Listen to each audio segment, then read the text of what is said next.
إن الحمد لله نحمده ونستعينه ونستغفره ونؤمن به ونتوكل عليه ونعوذ بالله من شرور أنفسنا ومن سيئات أعمالنا من يهده الله فلا مضل له ومن يضلله فلا هادي له وأشهد أن لا إله إلا الله وأشهد أن محمدا عبده ورسوله أما بعد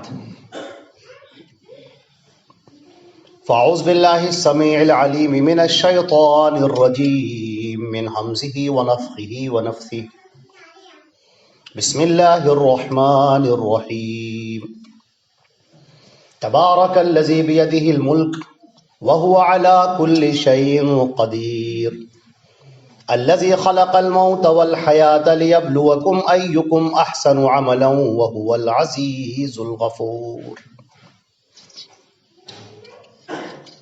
تمام تعریفیں اللہ رب العزت کے لیے ہیں جو ہمارا خالق و مالک ہے، آسمانوں اور زمین کا پیدا کرنے والا اور کل کائنات کا تنہا پالنہار ہے، جو وحدہ لا شریک لہ ہے، مستوی عرش ہے، اپنے احکامات کو نازل فرماتا ہے، کسی کی مجال نہیں کہ اس سے انکار کر سکے، پوری مخلوق اس کی محتاج ہے اور وہ کسی کا محتاج نہیں۔ یا ایھا الناس انتم الفقراء الی اللہ واللہ هو الغنی الحمید، اے تمام کے تمام لوگوں تم سب کے سب اللہ کے محتاج ہو اور اللہ تم میں سے کسی کا محتاج نہیں، وہ ہر ایک سے بے نیاز ہے۔ اللہ کی حمد و ثنا کے بعد درود اور سلام ہو آخری پیغمبر سید الاولین والمرسلین خاتم النبیین محمد ابن عبد اللہ الامین پر، علیہ وعلی آلہ واصحابہ الطیبین الطاہرین۔ اللہ کی رحمتیں ہوں اور برکتیں ہوں تمام صحابہ کرام پر، صحابیات پر اور کل مومنین اور مومنات پر۔ حضرات گرامی، سورہ ملک کی یہ آیت میں نے جو تلاوت کی ہے، جو بالکل شروعات کی آیات ہے، اللہ رب العزت نے ارشاد فرمایا تبارک الذی بیدہ الملک وہو علی کل شیء قدیر، بابرکت ہے وہ ذات جس کے ہاتھ میں پوری کائنات کی حکمرانی ہے اور وہ ہر شے پر قادر ہے۔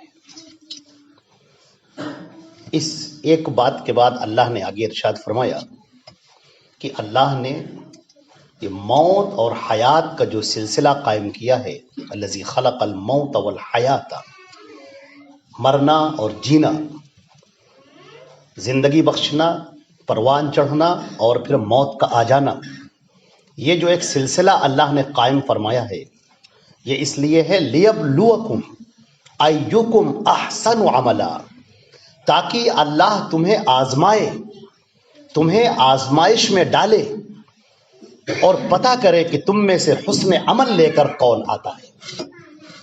اور وہ العزیز الغفور، وہ تو بہت طاقتور ہے، بے انتہا قوت والا ہے اور بہت معاف کرنے والا ہے۔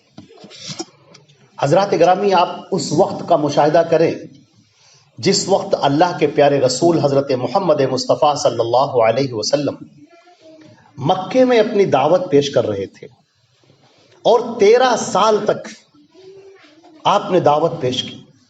وہ جو مرحلہ ہے وہ تاریخ کا ایسا مرحلہ ہے کہ جب ہجرت ہوتی ہے اور جب مسلمانوں کی اور آگے بڑھ کر حکومت آتی ہے، حضرت عمر فاروق رضی اللہ تعالی عنہ کی جب حکومت آتی ہے تو یہ ہوا کہ ایک اسلامک کیلنڈر شروع کیا جائے۔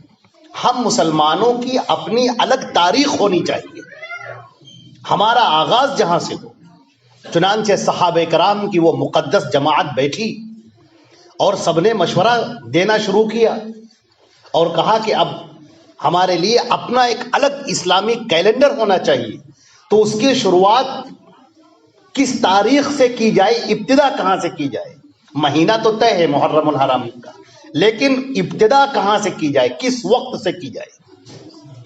چنانچہ صحابہ کرام کی رائے ہوئی اور حضرت امیر المومنین عمر فاروق رضی اللہ تعالی عنہ نے کہا کہ ہم ہجرت کی تاریخ کو پہلی تاریخ مانیں گے۔ جس دن اللہ کے پیارے نبی صلی اللہ علیہ وسلم مکے چھوڑ کر مدینے کی طرف جا رہے ہیں، وہ پہلا دن ہے جہاں سے اسلامی تاریخ شروع ہوتی ہے، جسے ہم پہلی ہجری، پھر دوسری ہجری، پھر تیسری ہجری۔ آپ جب تاریخ پڑھیں گے مسلمانوں کی تو آپ کو نظر آئے گا کہ اس میں جو بھی ذکر ہوتا ہے وہ ہجری کے لحاظ سے ہوتا ہے۔ اور اس ہجری کو، اس ہجرت کو اختیار کرنے کے پیچھے ایک فلسفہ ہے، اس کے پیچھے ایک حکمت ہے۔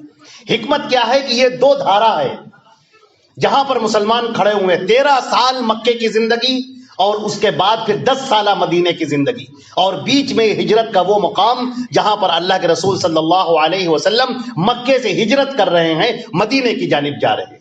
اگر اس کو ہم یوں ڈیوائیڈ کرنا چاہیں تو تاریخ کا یہ دھارا 2 حصوں میں بٹ جاتا ہے، ایک مظلومیت کا، مقہوریت کا، اور اس کے بعد ایک جہاں پر سربلندی ہے، جہاں پر حکومت ہے اور اقتدار ہے۔ یہ 2 حصے زندگی کے الگ الگ ہو جاتے ہیں۔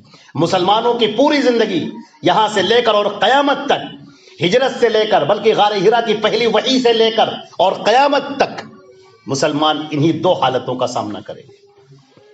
یا تو وہ مدنی زندگی پر ہوں گے یا وہ مکی زندگی پر ہوں گے۔ یا تو وہ اس حال میں ہوں گے کہ انہیں حکومت حاصل ہوگی، اقتدار حاصل ہوگا، قوت اور دولت اور شوکت حاصل ہوگی، یا تو وہ اس حال میں ہوں گے کہ وہ مظلوم ہوں گے، غیروں کی ان پر حکومت ہوگی، وہ کسی دوسرے کے ماتحت زندگی گزار رہے ہوں گے۔ ان 2 حالتوں سے مسلمان کی حالت کبھی خالی نہ ہوگی۔ لہذا جو مکی زندگی ہے، یہ جو پہلو ہیں ان کو اپنے سامنے رکھنا بہت ضروری ہے، اور اس کے بعد یہی پہلو فرق کے ساتھ اٹھ کر آتے ہیں مدینے کی زندگی میں۔ انجام ایک ہے، حالات الگ ہیں۔ مکے کی زندگی میں بھی اللہ کے نبی صلی اللہ علیہ وسلم ایک اللہ کی طرف بلا رہے ہیں اور اتباع رسالت کی طرف بلا رہے ہیں، اور مدینے کی زندگی میں بھی ایک اللہ کی دعوت دے رہے ہیں اور اتباع رسالت کی طرف بلا رہے ہیں۔ ان دونوں حالتوں میں کوئی فرق نہیں، انجام کے اعتبار سے دونوں ایک ہیں، لیکن فرق کہاں پر ہے؟ فرق ہے حالت کا۔ وہ حالت کہ میں آپ کو ایک حدیث سناتا ہوں جس سے آپ کو کچھ اندازہ ہوگا ان حالت کو سمجھنے کے لیے۔ اللہ کے نبی صلی اللہ علیہ وسلم تشریف فرما ہے، خود آپ کے اوپر کوڑا پھینکا گیا ہے اور آپ کو پتھر مارے گئے ہیں اور آپ پر تانے کسے گئے ہیں، آپ کا دل بھی ٹوٹا ہے اور بدن سے خون بھی بہ رہا ہے۔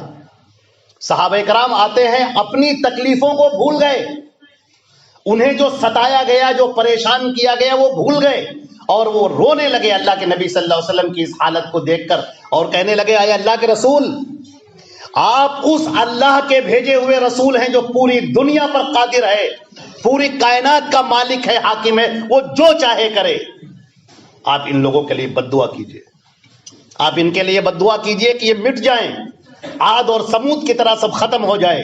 اے اللہ کے رسول، آپ کا یہ دکھ، آپ کا یہ غم ہم سے دیکھا نہیں جاتا، جو آپ ہم کو تکلیف ہوئی وہ کوئی بات نہیں، لیکن آپ کو جو تکلیف ہو رہی ہے وہ ہم برداشت نہیں کر سکتے۔ آپ کے چہرے سے جو خون بہ رہا ہے، آپ کے اوپر جو کوڑا پھینکا گیا، آپ کے اوپر جو اونٹنی کی اوجھ آپ کے اوپر ڈالی گئی، غلاظت اور نجاست آپ کے اوپر پھینکی گئی، ہم اسے برداشت نہیں کر سکتے۔ اے اللہ کے رسول، ہم کچھ تو نہیں کر سکتے ہیں، لیکن اللہ بہت کچھ کرنے والا ہے، آپ اللہ سے دعا کیجئے، آپ اللہ سے کہیے کہ اے اللہ، تو اپنا رحم فرما اور تو اپنی شان دکھا دے اور اپنا جلال دکھا دے اور ان لوگوں کو عاد اور سمود کی طرح مٹا دے۔ اللہ کے نبی صلی اللہ علیہ وسلم نے صحابہ کرام کی یہ باتیں سنی، بلا شبہ صحابہ کرام کا یہ دل بول رہا تھا، انہیں اللہ کی طاقت پر یقین بھی ہے، اللہ پر مکمل توکل بھی ہے، اور انہیں معلوم ہے کہ یہ کائنات خس و خاشاک کی طرح بہ جائے گی اگر اللہ کا ایک اذن ہو جائے، کن، اللہ کہے کن ہو جا، اور سب کچھ ہو جائے گا۔ انہیں معلوم ہے، انہیں یہ قوت معلوم ہے کہ وہ فرعون کو غرق کر دینے والا، حامان کو غرق کر دینے والا، نمرود کی بادشاہت کو مٹا دینے والا، وہ اللہ جل جلالہ جل شانہ، وہ اپنے رسول کی مدد نہ کرے گا؟ اللہ کے رسول کی ایک آواز ہو، ایک دعا ہو، اور یہ پوری قوم تباہ و برباد ہو جائے گی۔ لیکن نبی کریم صلی اللہ علیہ وسلم نے فرمایا کہ اے مسلمانوں، اے مومنوں، اللہ نے تمہیں اس لیے پیدا کیا ہے تاکہ تمہارے ایمان کی آزمائش اللہ تعالیٰ دیکھے تم میں سے کون ہے جو اپنے دین پر استقامت کو قائم رکھتا ہے، باقی رکھتا ہے، اور کون ہے جو حالات کے دھارے میں بہہ جاتا ہے۔ مجھ سے پہلے ایسے انبیاء گزرے ہیں جنہیں آرے سے چیر دیا گیا، جنہیں لوہے کی کنگھیوں سے ان کے گوشت کو ان کے ہڈیوں سے جدا کر دیا گیا، اور وہ ڈٹے رہے اور وہ جمے رہے۔ لہذا اس دنیا میں تمہاری آزمائش ہے، اس دنیا میں تمہیں اپنے ایمان کو ثابت کرنا ہے، اور یہ دیکھنا ہے پوری دنیا کے سامنے کہ کون ہے جو اپنے ایمان پر بالکل جمع رہتا ہے، اور کون ہے جو ذرا سے حالات کے تھپیڑے میں اپنے ایمان کو خیر آباد کہہ دیتا ہے۔ جب یہ آیت کی شروعات ہوئی، آیت مکی سورہ ہے، سورہ ملک مکی سورہ ہے، اور اللہ کے نبی صلی اللہ علیہ وسلم نے فرمایا کہ یہ سورہ اتنی عظیم سورہ ہے کہ اس کا پڑھنے والا اگر اس کو پڑھتا رہتا ہے، اور ہمارے نبی صلی اللہ علیہ وسلم نے تو یہاں تک بتایا کہ اگر کوئی سونے کے لیے جاتا ہے اپنے بستر پر لیٹنے کے لیے، جب اس کے نیند کا ارادہ ہوتا ہے اس وقت اگر یہ سورہ ملک پڑھتا ہے، بہرحال سورہ ملک میں آپ کبھی بھی پڑھیں، کسی بھی وقت پڑھیں، سونے کے وقت میں پڑھنے، سونے سے پہلے پڑھنا بہتر ہے، لیکن اگر آپ کبھی بھی پڑھتے ہیں، اللہ کے نبی صلی اللہ علیہ وسلم فرماتے ہیں کل قیامت کے دن یہ سورہ ایک خوبصورت شکل میں آئے گی اور اپنے پڑھنے والے کے لیے اللہ سے جھگڑا کرے گی اور کہے گی اے میرے پروردگار، میں تیرے قرآن کا جز ہوں، اس کی میں سورہ ہوں، اے اللہ میرا مقام اور مرتبہ کیا یہ نہیں ہے کہ میرا پڑھنے والا جہنم میں جائے؟ اے اللہ تو اسے معاف کر دے، اس کی خطاؤں کو، لغزشوں کو درگزر کر دے، اس کے گناہوں کو تو معاف کر دے اور اسے جنت میں داخل کر دے۔ حدیث شریف میں اللہ کے نبی نے فرمایا کہ وہ تہجد لگاتار کہتی رہے گی، کہتی رہے گی، کہتی رہے گی، یہاں تک کہ اللہ تعالیٰ فرمائے گا اچھا ٹھیک ہے، ہم نے تمہاری بات مان لی، جاؤ اس تمہارے پڑھنے والے کو ہم نے جنت میں داخل کر دیا۔ کتنی عظیم سورہ ہے۔ اللہ تعالیٰ ہم کو اور آپ کو اس کو پڑھنے کی توفیق عطا فرمائے، اور ہم تو آگے کہیں گے کہ اس کو یاد کرنے کی توفیق عطا فرمائے، ہماری خواتین ماؤں بہنوں کو بھی، ہمارے بچوں کو بھی، اور آپ سب کو، ہم کو سب کو اللہ تعالیٰ توفیق عطا فرمائے، اور کم سے کم ایک مرتبہ روزانہ اسے پڑھنے کی توفیق سے اللہ تعالیٰ ہم کو، آپ کو نوازے۔ اس کی ابتدا جہاں سے ہوتی ہے، آپ اس ابتدا پر غور کیجئے۔ خطاب مومنین سے ہو رہا ہے، مسلمانوں سے ہو رہا ہے۔ تبارک الذی بیدہ الملک، پاک ہے وہ ذات، بابرکت ہے وہ ذات جس کے نام میں برکت ہے۔ میں یہاں پر رک کر آگے بعد میں کروں گا۔ تبارک، برکت والی ذات ہے وہ۔ اس برکت والی کا مطلب آپ نے جانا کیا ہے؟ لفظ اللہ، جو ہم اللہ کا نام لیتے ہیں، لفظ اللہ، یہ لفظ اللہ کے اندر وہ طاقت ہے، وہ قوت ہے جو اس پوری کائنات کو جلا کر خاک کر دے۔ اس لفظ کے اندر وہ نور ہے، اسے یہاں تک کہ لوگوں نے اسم اعظم تک کہا ہے کہ اللہ کا نام وہ اسم اعظم ہے، اس سے بڑھ کر کوئی نام ہے ہی نہیں۔ قرآن پاک نے بھی کہا لم تجد لہ سمیا، اس جیسا کوئی نام نہیں ہے۔ اس کے اندر جو قوت بھری ہے، اس لفظ کے اندر جو طاقت بھری ہے، اس کا کوئی اعتبار نہیں کر سکتا۔ میں ایک مثال دیتا ہوں، ترمذی شریف کی روایت ہے، اللہ کے نبی صلی اللہ علیہ وسلم نے فرمایا کل قیامت کے دن ایک شخص جب اللہ کے سامنے آئے گا تو گناہوں سے اس کا رجسٹر بھرا ہوا ہوگا، گناہ ہی گناہ اس کے اوپر ہوں گے، رجسٹر تا حد نگاہ گناہ، اور وہ تڑپ رہا ہوگا، بے چین ہوگا، اسے ہمت نہیں پڑ رہی ہوگی کہ وہ اللہ سے کچھ کہے۔ وہ بار بار وہ جہاں پر میزان لگا ہے، جہاں پر وہ نصب کیا جاتا ہے میزان، وہ اپنے اعمال کو دیکھ رہا ہوگا اور سوچ رہا ہوگا کہ اب کیسے اس پر تولا جائے گا۔ جب تولا جائے گا تب تو ہم تو غرق ہو گئے، ہمارے پاس تو گناہ ہی گناہ ہے۔ وہ گھبرائے گا، اللہ تعالیٰ ایک فرشتے کو حکم دے گا کہ اسے میرے پاس لاؤ۔ وہ اللہ کے پاس لایا جائے گا، اللہ تعالیٰ اسے کہے گا کہ یہ بتاؤ تم کیوں اتنا پریشان ہو، کیوں ادھر ادھر گھوم رہے؟ وہ کہے گا اے میرے پروردگار، زندگی میں میں نے صرف گناہ ہی گناہ کیے ہیں، مجھے کوئی نیکیاں اپنی یاد ہی نہیں ہے کہ میں نے کوئی اچھا کام بھی کیا ہو، ہمیشہ میں نے گناہ کے کام کیے ہیں۔ تو اللہ تعالیٰ فرمائے گا نہیں، تمہاری ہے نیکی، ایک ہے میرے پاس، ایک نیکی میرے پاس ہے۔ پھر فرشتے سے کہے گا اللہ تعالیٰ کہ اس کی جو نیکی میرے پاس ہے وہ اس کو دو نکال کے، چنانچہ وہ نکال کر ایک چھوٹا سا ورق دے گا، ایک چھوٹا سا ورقہ چھوٹا سا، وہ لے گا اپنے ہاتھ میں، کہے گا کہ اتنے رجسٹر کے سامنے، جو اتنے بڑے بڑے رجسٹر ہیں گناہوں کے، ان کے سامنے یہ ایک اتنا بڑا ورقہ یہ کیا کام کر سکتا ہے؟ لیکن وہ جب لے کر جائے گا، اور جب اس کے نامۂ اعمال تولانے کا وقت ہوگا اور گناہوں کو ایک پلڑے پر رکھا جائے گا اور اس کے بعد وہ ایک ورقہ وہ اس پر رکھا جائے گا، اچانک وہ پلڑا نیچے جھک جائے گا، گناہوں کا دفتر وہ اوپر اٹھ جائے گا، نیکیوں کا پلڑا جھک گیا۔ آپ جانتے ہیں کیا؟ ہمارے نبی صلی اللہ علیہ وسلم نے فرمایا، کیا تم جانتے ہو کہ اس ورقہ میں کیا لکھا تھا؟ اس ورقہ میں تھا لا الہ الا اللہ، اللہ کے علاوہ کوئی حقیقی معبود نہیں، سب جھوٹے، صرف ایک اللہ وہ سچا ہے۔ اس لفظ اللہ کی آپ نے تاثیر دیکھی؟ جب آپ اللہ رب العزت کو، اللہ کے نام کے آگے کون شے ٹھہر سکتی ہے؟ اس کے نام کے آگے کیا کچھ نہیں ٹھہر سکتا اس کے نام کے آگے۔ اس کے نام میں وہ برکت ہے، اس کے نام میں وہ طاقت ہے، اس کے نام میں وہ قوت ہے، اس کے نام ہی کی بدولت ہے کہ آج زمین و آسمان یہ قائم ہیں۔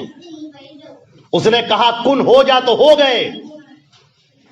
اللہ رب العزت جو ہر ایک پر نگاہ رکھنے والا ہے، کسی کی نگاہوں سے تو کوئی شے کبھی پوشیدہ بھی ہو سکتی ہے، آج ہے کبھی پوشیدہ ہو گئی، پلک جھپکنے کے برابر پوشیدہ ہو گئی، اور اللہ کی نگاہ سے کوئی شے کسی بھی لمحہ پوشیدہ نہیں ہے، ہر وقت ظاہر ہے، ہر وقت اس کی نگاہوں کے سامنے، کوئی شے کبھی پوشیدہ نہیں۔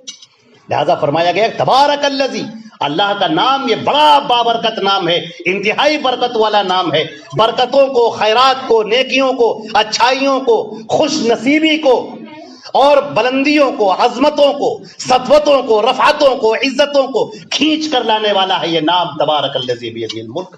اللہ کے نام کی جو تاثیر ہے، اسی لیے فرمایا کہ افضل الذکر لا الہ الا اللہ، سب سے افضل ذکر لا الہ الا اللہ ہے۔ اللہ تعالی ہم کو اور آپ کو توفیق عطا فرمائے۔ اللہ کے نبی نے فرمایا کہ دلوں کے اوپر زنگ لگ جاتا ہے جیسے لوہے کے اوپر زنگ لگ جاتا ہے۔ لوگوں نے کہا فما جلاؤ ہے یا رسول اللہ، اس کو صاف کرنے کا کیا طریقہ ہے؟ آپ نے کہا قولو ذکر لا الہ الا اللہ، لا الہ الا اللہ کا کہنا، لا الہ الا اللہ کا کہنا اس دل کو صاف کر دیتا ہے۔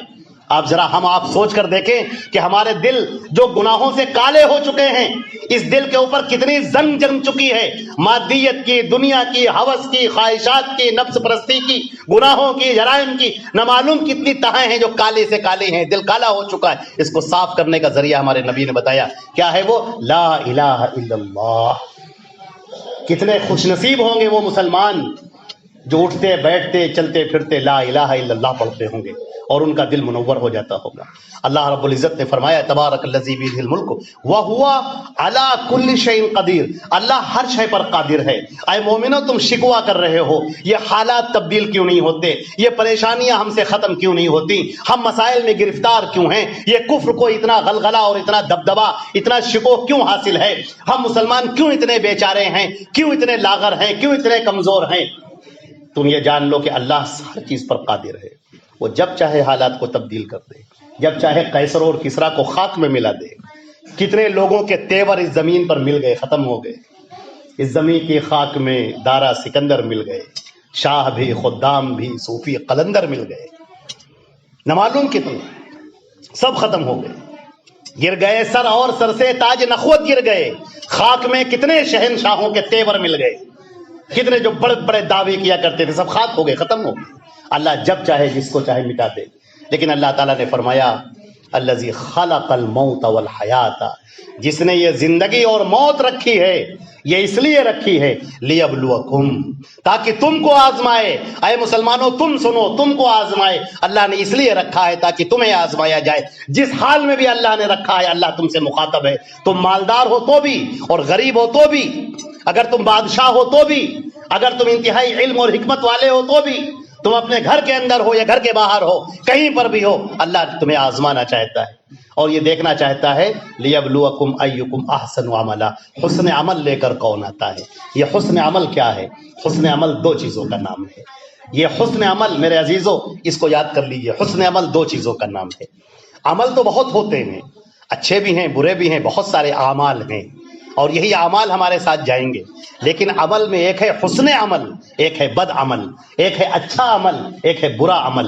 تو اچھا عمل جو ہمارے ساتھ جائے گا اور ہمیں اللہ کی جنتوں میں داخل کرائے گا، اللہ کی رضامندی ہمیں عطا کرائے گا، اللہ کہے گا یہ میرا بندہ ہے، اس کے نیچے جنت کے فرش بچھا دو، اس کے اوپر جنت کی نعمتیں دے دو، یہ میرا بندہ ہے۔ اللہ رب العزت کے یہ جو الفاظ آپ کو سننے کو ملیں گے، کب ملیں گے؟ جب حسن عمل ہوگا. حسن عمل دو چیزوں کا نام ہے. حسن عمل کہتے ہیں پہلی بات آپ نے جو بھی کام کیا ہو وہ اللہ کے لیے کیا. حسن عمل انما الاعمال بالنیات. تمام اعمال جتنے عمل ہیں سب کا دار و مدار ان کی قبولیت کا ان کے ریجیکٹ ہونے کا دار و مدار تمہاری نیت پر ہے. اگر تم نے اللہ کے لیے کیا ہے اللہ اسے قبول کرنے والا ہے, اور اگر تم نے اس عمل کے ساتھ میں شرک کر دیا ہے تو اللہ اسے نہیں قبول کرے گا. حدیث شریف میں آتا ہے, حضرت ابو ہریرہ رضی اللہ عنہ کی روایت ہے, نبی کریم صلی اللہ علیہ وسلم نے فرمایا من عمل عملا اشرک فیہ معی غیری ترکتہ وشرکہ. اگر کسی نے کوئی عمل کیا اور اس عمل کے ساتھ میں اس نے شرک کر دیا تو میں اس کو اس کے عمل کو چھوڑ دیتا ہوں, مجھے اس کی کوئی پرواہ نہیں. وہ عمل نہ جی. لہذا پہلی شرط کیا ہے کہ وہ عمل خالص ایک اللہ جل جلالہ کے لیے ہو, اس میں نہ تو شرک ہو, نہ ریاکاری ہو, نہ دکھاوا ہو, کچھ نہیں, صرف ایک اللہ کے لیے. اور دوسری شرط نبی صلی اللہ علیہ وسلم کے بتائے ہوئے طریقے کے مطابق ہو. بہت بڑی شرط ہے یہ, بہت عظیم. نبی صلی اللہ علیہ وسلم کے بتائے ہوئے طریقے کے مطابق ہو. اللہ کے نبی صلی اللہ علیہ وسلم نے فرمایا من احدث فی امرنا ھذا ما لیس منہ, اور ایک روایت میں ہے ما لیس علیہ امر, جس پر میرا حکم. کسی نے کوئی ایسا کام کیا جس پر میرا حکم نہیں ہے, جس کو میں نے اوکے نہیں کیا, جس کو میں نے پاس نہیں کیا, جس پر میری سند نہیں ہے, فرمایا کہ پھر وہ عمل قابل قبول نہیں ہے. فہو رد, وہ پھینک دینے کے لائق ہے, وہ کوڑے پر ڈال دینے کے لائق ہے, اسے پھینک دیا جائے. تو پہلی شرط کیا ہے کہ عمل ہمارا جو بھی ہم کام کرنے جا رہے ہیں وہ اللہ کے لیے ہو, اس کے ساتھ میں شرک نہ ہو. اور دوسری شرط کیا ہے, جو بھی عمل ہم نیک کام کر رہے ہیں وہ عمل اللہ کے رسول حضرت محمد مصطفیٰ صلی اللہ علیہ وسلم کے بتائے ہوئے طریقے کے مطابق ہونا چاہیے, اپنی مرضی سے نہیں ہونا چاہیے. میں آپ کو ایک مثال دیتا ہوں. میں ایک مثال دیتا ہوں, اور مثال کہاں سے دوں گا, حضرت عبداللہ ابن مسعود رضی اللہ تعالیٰ عنہ سے اچانک یاد آئی. حضرت عبداللہ ابن مسعود کوفہ کی جامع مسجد کے اندر بیٹھے ہوئے, اچانک ان کے پاس حضرت ابو درداء رضی اللہ تعالیٰ عنہ پہنچتے, اور یہ دوپہر کا وقت ہو رہا ہے, تقریباً 10-11 بجے کا وقت ہے. ان کے گھر پہ پہنچتے ہیں اور تیزی سے دروازہ کھٹکھٹاتے ہیں اور کہتے ہیں صحابی رسول باہر آئیے, جلدی باہر آئیے. اتنی پریشانی میں کہ وہ گھبرا گئے, فوراً باہر نکلے, کہنے لگے کیا ہوا؟ کہنے لگے بس ادرک حاضر الامہ, اس امت کی خبر لیجئے, جلدی چلیے میرے ساتھ. ان کا ہاتھ انہوں نے اپنے بغل میں دبایا اور تیزی سے چلے کوفے کی جامع مسجد میں. حضرت عبداللہ ابن مسعود صحابی رسول ہیں, اور ان کے ساتھ میں حضرت ابو درداء یہ بھی صحابی ہیں. وہ دونوں مسجد کے اندر پہنچتے ہیں تو کیا دیکھتے ہیں کہ ایک بوڑھا آدمی لمبی داڑھی رکھائے, سفید داڑھی, بیٹھا ہوا ہے, اور اس کے ارد گرد ایک گول گول حلقہ لگائے ہوئے لوگ بیٹھے ہوئے, حلقہ لگائے ہوئے. اور یہ شخص کہتا ہے زور سے سبحان اللہ, تو سارے لوگ کہتے ہیں سبحان اللہ. پھر کچھ دیر بعد وہ سر اٹھاتا ہے, کہتا ہے الحمدللہ, اور پھر سارے لوگ کہتے ہیں الحمدللہ. پھر وہ کہتا ہے لا الہ الا اللہ, اور سارے لوگ کہتے ہیں لا الہ الا اللہ. سب لوگ پڑھ رہے ہیں. عبداللہ ابن مسعود سے برداشت نہ ہوا, ان کا چہرہ غصے سے غضبناک ہو گیا, سرخ ہو گیا, اور وہ اس کے عین سر پہ جا کے کھڑے ہو گئے. اور اس قدر غصہ کہ جب آدمی زیادہ غصے میں ہوتا ہے تو کوئی بولتا نہیں ہے, اس کے چہرے پھڑپھڑانے لگتے ہیں, رگیں بالکل تن جاتی ہیں, چہرہ سرخ. اب جب صحابی موجود ہیں, اللہ کے رسول کے صحابہ موجود ہیں, تو وہ جو بیچارے حلقے میں بیٹھے ہوئے تھے سب چپ ہو گئے اور سب خاموش ہو گئے اور ان کی طرف دیکھنے لگے. تو وہ جو بوڑھا بیٹھا ہوا تھا اس نے سر اٹھایا اور کہا کہ اے صحابی رسول, اے اللہ کے رسول کے صحابی, آخر کیا ہوا ہے, آپ اتنا غصہ کیوں ہیں, کس بات پر خفا ہو گئے؟ تو انہوں نے کہا ابھی اللہ کے رسول صلی اللہ علیہ وسلم کے انتقال کو زیادہ وقت بھی نہیں گزرا, ابھی ان کے برتن بھی نہیں ٹوٹے, ابھی ان کے کپڑے بھی بوسیدہ نہیں ہوئے کہ تم لوگوں نے دین میں بدعتیں ایجاد کر لی. اب اس نے جو جملہ کہا ہے وہ سنیے اور جواب سنیے. اس نے کہا واللہ ما اردنا به الا الخیر, اے صحابی رسول یہ تو خیر کی بات ہے, اس میں خیر کے علاوہ شر کیا ہے, اس میں برائی کیا ہے؟ ہم تو سبحان اللہ پڑھ رہے ہیں, الحمدللہ پڑھ رہے ہیں, اللہ اکبر پڑھ رہے ہیں, اس میں برائی کیا ہے, اس میں کیا خرابی ہو گئی؟ آپ نے کہا جو جواب دیا ہے تمام مسلمانوں کو یہ جواب یاد رکھنا چاہیے، پورے صحابہ کرام کی نمائندگی کرتا ہوا، دین اسلام کی نمائندگی کرتا ہوا، اور اللہ کے رسول صلی اللہ علیہ وسلم کے سچے وارث جو ان کی نمائندگی کرتا ہوا یہ جواب ہے۔ انہوں نے کہا لو کان فیہ خیر لسبق الیہ النبی واصحابہ، اگر اس کے اندر کچھ بھی خیر ہوتا تو اللہ کے رسول نے اور ان کے صحابہ نے پہلے کیا ہوتا۔ آج ہمارے یہاں مجلسیں ہوتی ہیں، ختم خواجگان ہوتا ہے، لا الہ الا انت سبحانک انی کنت من الظالمین، 1,00,000 مرتبہ پڑھا جائے، 1,25,000 مرتبہ پڑھا جائے تو مصیبتیں ٹل جائیں، پریشانیاں ٹل جائیں۔ لوگ وظائف لکھ لکھ کر دیتے ہیں، یہ وظیفہ پڑھ لیے مصیبت ٹل جائے گی، یہ وظیفہ پڑھ لیے پریشانی چلی جائے گی۔ ان سے پوچھئے کہ یہ وظیفہ کہاں سے آیا، یہ وظیفہ کیا اللہ کے نبی نے دیا ہے؟ تو وہ کہتے ہیں کہ نہیں، اللہ کے نبی نے نہیں دیا ہے، ہمارے بزرگوں نے اسے ایجاد کیا ہے۔ وضو کے اندر دعائیں لوگوں نے ایجاد کر لیں اور کہا کہ ہمارے بزرگوں نے ایجاد کیا ہے۔ طواف کی ہر چکر کی دعا لوگوں نے ایجاد کر لی اور کہا یہ ہمارے بزرگوں نے کیا ہے۔ اللہ کی قسم یہ سب بدعات ہیں، یہ سارے عمل منہ پر مار دیے جائیں گے۔ اللہ کے نبی شریعت کو بتانے کے لیے آئے تھے، دین کو بتانے کے لیے آئے تھے، اس دین کو چھوڑ کر تم دوسروں کا دین اختیار کر رہے ہو، دوسروں کا طریقہ اختیار کر رہے ہو۔ اس شریعت کے اندر کسی کو دخل دینے کا حق نہیں ہے، شریعت اللہ نے اتاری ہے، اس کے نبی نے ہم تک پہنچایا ہے، صحابہ کرام نے اسے محفوظ کیا ہے، بس اس پر عمل کرنے کی ضرورت ہے۔ تو حسن عمل کی 2 شرطیں ہیں، پہلی شرط یہ ہے کہ توحید کے ساتھ ہو، اخلاص کے ساتھ ہو، اس میں کوئی شرک نہ ہو، کوئی ریاکاری نہ ہو، کوئی دکھاوا نہ ہو، اور دوسری شرط اس کے ساتھ بھی یہ ہے کہ وہ اللہ کے نبی کے بتائے ہوئے طریقے کے مطابق ہو، شریعت اسلامیہ کے مطابق ہو۔ اگر اس کے مطابق نہ ہوا تو پھر وہ عمل بدعت کہلائے گا، وہ پھر شریعت کے مطابق نہیں ہوگا۔ عزیزان محترم، ان باتوں کے ساتھ ہم اپنی بات کو ختم کرتے ہیں۔ اللہ رب العزت ہم کو اور آپ کو عمل کرنے کی توفیق عطا فرمائے، دین اسلام پر گامزن رہنے کی توفیق عطا فرمائے، اور یہ بات خلاصے کے طور پر آپ یاد رکھیں، حالات جو بھی ہمارے سامنے ہیں اور جیسے بھی ہیں، اس سے بہتر ہوں یا اس سے بدتر ہوں، جن حالات میں بھی ہم ہیں وہ ہمارے لیے ہمارے دین کی آزمائش ہے، ہمارے ایمان کی آزمائش ہے۔ اللہ ہمیں آزمانا چاہتا ہے کہ ہم اپنے دین پر ثابت قدم رہتے ہیں یا ہواؤں کے جھونکوں میں بہہ جاتے ہیں، چڑھتے سورج کے پجاری ہوتے ہیں، چلو تم ادھر کو ہوا ہو جدھر کی، ہم ایسے بن جاتے ہیں، یا ہم پتھر کی لاٹ بن جائیں، لوہے پتھر کی چٹان بن جائیں اور اپنی جگہ پر جمے رہیں اپنے دین پر، اور اس پر کوئی آنچ نہ آنے دیں۔ توحید کے ساتھ کوئی سمجھوتا نہیں، سنتوں کے ساتھ کوئی سمجھوتا نہیں، دین اسلام کے اندر کوئی چیز داخل ہو جائے اس کے ساتھ کوئی سمجھوتا نہیں۔ ہم اپنے ایمان کے ساتھ زندہ رہیں گے، اپنے ایمان پر عمل کرتے رہیں گے، اور موت آئے گی تو جام شہادت نوش کر لیں گے۔ اللہ رب العزت ہمارا اور آپ کا خاتمہ ایمان پر فرمائے۔ اقول قولی هذا استغفر الله لي ولكم ولسائر المسلمين من كل ذنب فاستغفروه انه هو الغفور الرحيم۔